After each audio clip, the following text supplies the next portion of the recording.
অবকাঠামো, সুযোগ সুবিধা ও কর্মপরিবেশ দেখে বাংলাদেশে বিনিয়োগে আগ্রহ প্রকাশ করলেন বিদেশিরা।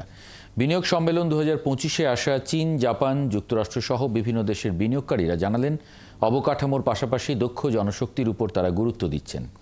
চট্টগ্রামে কোরিয়ান ইপিজেড ও মিরসরাই অর্থনৈতিক অঞ্চল ঘুরে দেখার সময় এসব কথা জানালেন বিদেশিরা।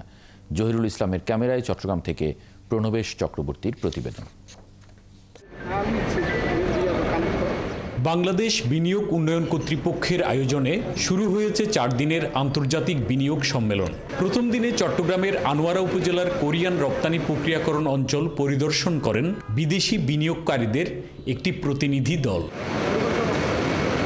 এ সফরে অংশ নিয়েছে চীন, কোরিয়া, জাপান সহ 40টি দেশের 60 জন। তারা কারখানার কার্যক্রম ও পরিদর্শন কাজের অগ্রগতির খোঁজখবর নেন।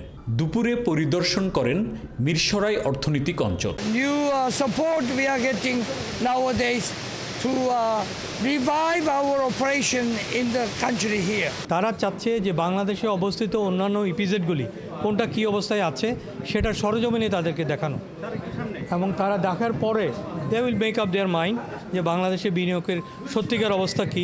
এই সফরের মাধ্যমে কোরিয়ান ইপিজেডের বাস্তব চিত্র বিদেশিদের সামনে তুলে ধরা হয়, যা দেখে সন্তোষ প্রকাশ করেন পরিদর্শনে আসা প্রতিনিধিরা। একই সাথে নতুন বিনিয়োগে দক্ষ জনশক্তির উপরও জোর দেন তারা। Especially both unskilled labor and skilled labor is extremely shortage here in Bangladesh. বিদেশ থেকে যারা ইনভেস্ট করতে আসতেছে তারা ওয়ান স্টপ সলিউশন চায় যে কোনো একটা জায়গা থেকে।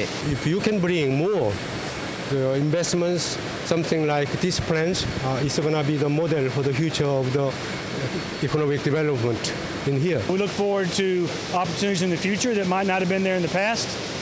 And as far as those details, we don't really have them right now. সংশ্লিষ্টরা বলছেন বিদেশি বিনিয়োগকারীদের আকৃষ্ট করতে প্রয়োজনীয় দক্ষ জনশক্তি তৈরিতে প্রশিক্ষণ দেয়া হবে।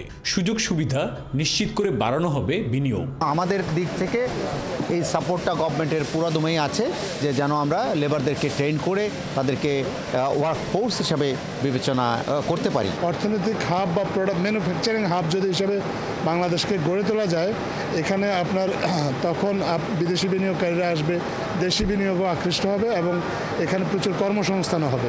এবারের সম্মেলনে বিদেশি বিনিয়োগকারীদের কাছে সম্ভাবনাময় 5টি সেক্টরে নবায়নযোগ্য জ্বালানি, কৃষি প্রক্রিয়াকরণ, ফার্মাসিউটিক্যাল, ডিজিটাল ইকোনমি এবং টেক্সটাইলে বিনিয়োগের সুযোগ সুবিধা তুলে ধরে উৎসাহিত করা হচ্ছে। অবকাঠামো এবং বিনিয়োগের জন্য পর্যাপ্ত সেবা এখানে পাওয়া যাওয়ায় আগামী দিনেও বিনিয়োগকারীরা এখানে আকৃষ্ট হবেন বিনিয়োগ করতে, এই প্রত্যাশা সরকারের সংশ্লিষ্টদের। কোরিয়ান ইপিজেড থেকে প্রণবেশ চক্রবর্তী, 71, চট্টগ্রাম।